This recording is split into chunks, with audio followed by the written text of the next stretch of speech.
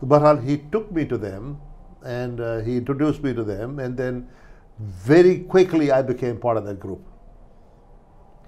दूसरे इंसान जो थे उसमें थे हसन भुट्टो, जो फिर सेक्रेटरी भी हुए थे, वो यूनिवर्सिटी में पढ़ाते थे, भट्टो साहब के भाई बड़े भाई। हाँ।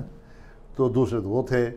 फिर जमाल रिंद एक साहब थे, वो शायर भी थे और वो शायरी को स्टोरी राइटर थे और सिंध टेक्स्ट बुक बोर्ड में भी रहे। हाँ, लेकिन वो यू राइट शायर, बट वो जो है वो लोरी पढ़ते थे, शेख अयास की लोरी जो है उसमें सिंधी शाम में वो पढ़ते थे और बड़े ही अच्छे इंसान थे, प्रोग्रेसिव।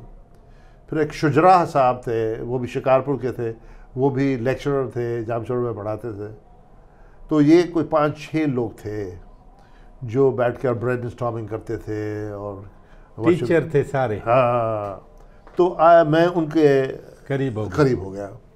तो उन्होंने एक दिन कहा कि चले हम आपको मिलाते हैं एक बड़ी अजीम हस्ती से, लिया। तो वो हीराबाद में भुरगड़ी साहब थे, गुलाम मुर्तज़ा भुरगड़ी, गुलाम मुस्तफ़ा या गुलाम मुर्तज़ा भुरगड़ी, गुलाम मुस्तफ़ा भुरगड़ी हमारे वो मामू थे यूसुफ टालपर के। हाँ, मुस्तफ़ा। तो वो बहुत ही करीबी दोस्त थे जीएम सैयद के। हाँ, बहुत पुराने साथी थे, मुस्तनिद साथी। हाँ बिल्कुल। तो वो ले गए वहाँ उनके पास। तो जब पहली बार मैं जीएम सैयद साहब से मिला तो वो उन्होंने उठकर मिले, गले लगाया। ये 69 है, 68 of 68। ओके। हाँ, ओके। तो उन्होंने गले से लगाया, बिठाया, इस बड़े इज्जत और प्यार से मिले और काफ़ी देर हम उनके पास बैठे रहे और वो सुनते रहे। हम बहुत ही इम्प्रेस हुए उनके सच्चे बयानिए पर और उनके कैरेक्टर, उनके वुसअत और उनकी विजन और उनकी थिंकिंग, कमिटमेंट से आई वाज इम्प्रेस्ड। सबसे ज़्यादा मैं इम्प्रेस इस बात से था कि जब हम उठे जाने के लिए, I was only 18-19 years old, Under 20। वो उठकर आखिरी दरवाजे तक, बाहर तक हमें छोड़ने के लिए आए। हमने इंसिस्ट किया कि ना करें, प्लीज़ ना करें। आखिर बात मैं ऐसा करता हूँ।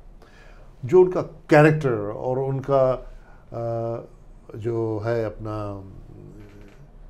तरीक़ेकार था और जो खुलूस था, I was so impressed। देखिए, अल्लाह तो किसी ने नहीं देखा, लेकिन आप कोई वो इंसान जिसको आप प्यार करते हैं, जिसका एहतराम करते हैं, उसने कह दिया अल्लाह है, आप अगर कहते हो तो फिर होगा। तो ये तो वसीला जो है ना, मीन्स, आपके किसी इंफॉर्मेशन को के मीन्स अगर रिलायबल है, मीडियम जो है वो रिलायबल है, तो फिर आप उस कंटेंट को पे बिलीव करेंगे। अगर मीडियम रिलायबल नहीं है तो आप क्यों करेंगे, है ना। एक चोर आदमी अगर बैठकर वो बात करेगा कि चोरी बुरी बात है तो आप हंसेंगे उसके ऊपर, है उसके बारे। तो हम बड़े मुतासर हुए उनसे। फिर वहाँ से वो कहानी हमारी शुरू हुई।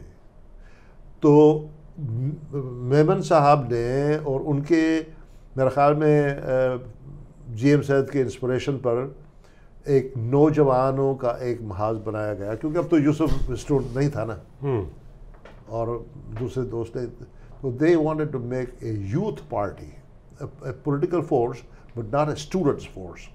अच्छा, youth but not students। ठीक। You don't have to be student to be youth, right? So तो जीएस नौजवान महाज का बुनियाद रखा गया। अच्छा। जिसमें यूसुफ टालपुर ये 69 है, 69 है, या ये that period। हाँ। 69। तो उसमें जो है वो 69, यस, उसमें इट वाज सपोज, ये जो है वो एक जमात, पॉलिटिकल पार्टी की शक्ल, इसका जो कलर था वो पॉलिटिकल था, 100% पॉलिटिकल। हाँ, वन युद्ध के खिलाफ, हमारे नेशनल राइट्स, हमारे हिस्टोरिक राइट्स, ज़मीनें ज़ुबान वडेरा शाही के खिलाफ, ज़मीनें, प्रोग्रेसिव थे। मतलब ये नहीं कि दकियानूसी नहीं थे, कम्युनिस्ट नहीं थे, none of us was communist, how we were inspired. I was inspired by socialism. I was inspired by the theory, the equality that, lekin I was not inspired by the executive, by the way communism, socialism was implemented. Because I did not like the ghettos of Stalin. And because in the name of freedom, you cannot create the slavery. In the name of freedom, you cannot create the slaves. मेरा opinion उस वक्त भी था, I did not buy communism. But socialistic economic system, distribution fairness, economic fairness, आज भी I am very strong. अभी जैसे नौजवान महाज कौन है बॉडी उसकी मेन? वन कन्वीनर, बाकी सब जो है वो आप कन्वीनर है? नहीं, Yusuf Talpur was the convener. Talpur साहब. आई वाज द सेकंड, वो कमेटी थी हमारी जो convening committee, organizing committee. I was the senior member of that. फिर हम निकले पहली बार कराची को छोड़ के, हैदराबाद से निकले, गाँवों में गए, छोटे छोटे शहरों में गए. भुट्टो साहब नहीं पहुंचे थे वहाँ जहाँ हम पहले पहुंचे थे. अच्छा. चकबाबाद, पूरे सिंध के हमने टूर्स किए, छोटे छोटे शहरों के, छोटे शहदाद कोट, शिकारपुर, नवाबशाह, हमने कोई शहर छोड़ा नहीं. और ऑर्गेनाइज किया, कई लोगों ने JSSF नौजवान महाज ज्वाइन किया. तो हमने ये मूवमेंट जो है वो स्टार्ट की. कितने दिन घूमे होंगे? महीनों तक हमने, महीनों हमने सफर किया सिंध का. एंड उस ज़माने में अगर होंगे इबरत वगैरह में, मेरे ख्याल में होंगे, वो रिकॉर्ड होगा, इबरत में होगा. हिलाल पाकिस्तान तो नहीं था, वो था अपना, नहीं, हिलाल पाकिस्तान था. हिलाल पाकिस्तान अभी था, क्योंकि यहाँ हिलाल पाकिस्तान था. वो तो ऑफिशियल बुलेटिन बोर्ड था पीपल्स पार्टी का, बाद में हुआ. और वो बाद में हुआ. हाँ, पहले तो ओरिजिनल खरीदा ना, वो तो खरीदा. हाँ, जब सिराज बना, मेहरान था. हाँ, मेहरान था. सिराज जब उसका एडिटर बना, वो तो 71 की बात है, 2 की. और नहीं, 72 की बात है, उससे पहले की बात है, उससे पहले की बात है. पीपी ने टेक ओवर किया. हाँ, पीपी ने टेक ओवर किया था 71-72 में, नहीं, उससे पहले किया था. दिसंबर 71 में. Are you sure? 20 दिसंबर 71 में, 20 दिसंबर 71 को.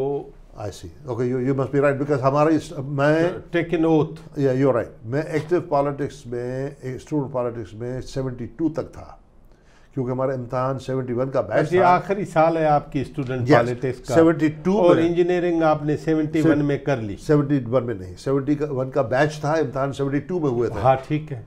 तो ये पूरा साल भी आई वाज एक्टिव. तो ये उस दौर की मेमोरी है कि अच्छा, दैट्स व्हाई इट्स ओवरलैपिंग. सही है, आप सही हैं बिल्कुल. तो और फिर मेहरान था, जो कि कुछ नहीं छापता था. तो लेकिन लोकल जो न्यूज़पेपर थे जैकबाद में, इधर उधर, वो छापते थे. ठीक है. जहाँ जाते. तो this is how this movement transform. फिर एक दूसरी चीज़ ने, समथिंग हैपेंड. वो ये हुआ कि जाम साकी साहब का जो सिंध नेशनल स्टूडेंट फेडरेशन था, SNSF, उसमें डिवीजन हुआ. वो डिवाइड हुआ, 2 हिस्सों में बट गया. चीन रूस पे? हाँ, चीन रूस पे नहीं, नेशनलिस्ट और नॉन नेशनलिस्ट. अच्छा, वो जो नेशनलिस्ट ग्रुप बना उसमें अंदर. हाँ, वो नेशनलिस्ट शाह शाह वहाँ से निकले. हाँ. और हम यहाँ JSSF नौजवान महाज से निकले. वो क्यों, आप क्यों निकले? ये नहीं कि हमने कोई तलाक दी, JSSF कर दिया हमने, नहीं, वो JSSF नौजवान महाज रहा, लेकिन उसका फैसला ये हुआ कि यूथ का, चूँकि वो भी वहाँ से निकले हैं, तो यूथ का कुछ बनना चाहिए. तो कलेक्टिवली डिसाइड हुआ कि कोई दी ऑर्गेनाइजेशन बनाते हैं. तो चूँकि वो JSSF नौजवान महाज था, तो फिर ये JSSF फेडरेशन बना. नहीं, वो तो आपने बनाया. मुझे ये बताएं, JSSF नौजवान महाज, अभी आपने उसको इंटरमिंगल किया है SNSF कॉम्परस के, नेशनलिस्ट के साथ ना? JSSF नौजवान महाज ने नहीं किया. JSSF नौजवान महाज ने ब्लेसिंग्स दी, लेकिन उसमें शामिल नहीं हुए वो. ठीक है. हाँ. अब वो महाज जो है वो रहा. फिर वो कब खत्म हुआ? वो तब ख़त्म हुआ जब यूसफ टालपर साहब ने फैसला किया कि उनको पीपल्स पार्टी ज्वाइन करना है। वो बड़े सिंपथाइजर बने, भट्टो साहब के साथ वो अटैच हुए और भट्टो साहब से वो इंस्पायर हुए, और चूँकि उनको जेम सैयद की सियासत एहतराम करते थे बड़ा साईं जेम सैयद का, बहुत करते थे एहतराम। वो जब भी साईं जेम सैयद ने उनको बुलाया वो आए, कभी साईं जेम सैयद के ख़िलाफ़ उन्होंने एक लफ्ज़ नहीं बोला, आज भी नहीं बोलते। ठीक बात है। बहुत ही एहतराम करते, बहुत एहतराम किया। और लेकिन थोड़ा वो प्रैक्टिकल थे, उन्होंने देखा कि ये इलेक्टेबिलिटी नहीं है तो वो कैसे सर्व कर सकते हैं अपनी कॉन्स्टिट्यूएंसी को, अपने लोगों को सर्व, और फिर लोकल जो पॉलिटिक्स उस वक्त इस तरह की समझ थी। तो वो तो एक पॉलिटिकल माहौल की पैदावार था। उनके रिश्तेदार, उनके मामू पॉलिटिक्स में थे, उनकी अपनी लाइफ स्टाइल जो थी, उनकी ज़मीनें थी, उनके लोग थे, उनका कंपटीशन था, उनका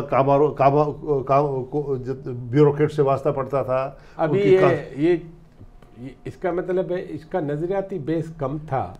हाँ, और जेसन माज का पर्सनल इन्फ्लुएंस ज्यादा था। हाँ, क्योंकि वो शख्स जब अलग हो गया तो वो बात की चीज बट्ठा बैठ गया। हाँ, उसका नौजवान महाज सनसेट हो गया, बट्ठा बैठ गया। हाँ, वो सनसेट हो गया। ठीक है। और लेकिन स्टफ तो मौजूद था। हाँ, तो ये जब हुई बात, ये हमने इंक्लिनेशन देखी तो हमने भी ये फैसला किया कि अब ये नौजवान महाज में क्या स्कोप रहा, हमें तो स्ट्रगल करना है। मैं वक्फा लेता हूँ, लीजिए प्लीज। सुने, एक सवाल पूछे बात। हाँ, जब आपने पलियो साहब को पॉलिटिकली उससे छोड़ा आपने, तो उस वक्त मैदान में कम्युनिस्ट पार्टी थी, आपने उनके कुर्बत में नहीं गए? नहीं, नहीं, I was not a communist. नहीं, लेकिन कम्युनिस्ट पार्टी में कैसे जाता? नहीं, देखिए ना, कुर्बत में, क्योंकि आप कुर्बत नहीं, वो तो एक चीज़ मैं बताऊँ आपको, ये बड़ी इंपॉर्टेंट बात है कि आज के हमारे यंग लोग जो हैं वो सुने ये बात। आपको अंदाज़ा नहीं है कि उस ज़माने में मसूद नूरानी ने सिस्को बनाई थी, सिंध कल्चरल ऑर्गेनाइजेशन। हाँ जी, लाला कादर मारोड़ा स्टूडेंट फेडरेशन बनाई थी भट्टो साहब के इशारे पे। और जनाब आली पंवर जो है हमारे रोशन पंवर, उसने पीपल्स स्टूडेंट फेडरेशन के वो लीडर थे। सपाफ JSSF स्टूडेंट फेडरेशन बन चुकी थी। हमारे इख्तलाफात हुआ करते थे, सख्त बहुत इख्तलाफात, नज़रियाती इख्तलाफात, ज़ाती नहीं। हमने कभी ज़ाती इख्तलाफात को नज़रियाती नहीं बनाया, और नज़रियाती इख्तलाफात को हमने कभी ज़ाती इख्तलाफ में कन्वर्ट नहीं किया। ये हमारी जनरेशन का कमाल था। और वो नज़रियाती या ज़ाती इख्तलाफ दुश्मनी में तब्दील कभी नहीं, क्योंकि जब आप नज़रियात को पर्सनलाइज करते हैं और पर्सनल चीज़ों को आइडियलाइज करते हैं तो कॉकटेल बनता है ना, उसमें दयानत ख़त्म हो जाती है, फिर वो वेस्टेड इंटरेस्ट बन जाता है, ज़ाती इंटरेस्ट बन जाता है, इनफरादी इंटरेस्ट बन जाता है, ईगो आ जाता है, उसमें नार्सिसिज्म आ जाता है। नहीं, हमने हमेशा मकसद को एक ही रखा। और जब भी कोई ऐसा मौका आता था, हम 1 घंटे के नोटिस पे सिंध यूनिवर्सिटी जामशोरों में सब के सब जमा हो जाते थे। फिर जुलूस निकालना होता था, जुलूस निकालते थे, जलसा करना होता था, जलसा करते थे, यूँ मिल के सब हम काम करते थे। जब आपने पलियो साहब को अलविदा कहा, तो आपके पास करीब में कम्युनिस्ट पार्टी थी, उनको ज्वाइन नहीं किया मैंने, क्योंकि आप सही नहीं समझते। उस ज़माने में कम्युनिस्ट पार्टी ऑफिशियली डिक्लेयर नहीं थी। नहीं, जो भी था, फिर ये हमारे SNSF ये वो सब नहीं किया उसका। अब वापस आए तो उसकी मुझसे पूछिएगा कि क्यों नहीं किया। एक बात। दूसरा मैं ये पूछना चाहता हूँ कि जब आप मुतासर थे इतने बड़े नस्तालीक सिंधी वडेरे से, कौन सा अपना यूसफ टालपर मैं वो कोई मेरे वो इतना मुतासर नहीं था कि मैं उनको लीडर बनाया, नौजवान। फिर वो जब ये हिस्ट्री के एक जंक्शन पे जब एक आदमी आपको सैकड़ों मील घुमाता है और आप पूरे सिंध के उन जगहों पे बकौल आपके जहाँ भट्टो साहब भी नहीं गया, हम गए और गांव-गांव करिया पहुँचे भी, जब वो भुट्टो साहब की पॉलिटिक्स को प्रैक्टिकल समझता है कि पावर पॉलिटिक्स इस तरह प्रैक्टिकल है और हम इलेक्टेबिलिटी हमारे पास नहीं है, वो छोड़ के जाता है, तो इकबाल तरीन उनके साथ क्यों नहीं जाता है, इसका जवाब दें। उसका जवाब देता हूँ, अभी तो बाद में वापस आकर दें। हाँ नाजरीन, हम एक वक्फे के बाद 2 सवाल छोड़ के जाते हैं इकबाल तरीन साहब से, उनका जवाब लेंगे। हमारे साथ रहिए।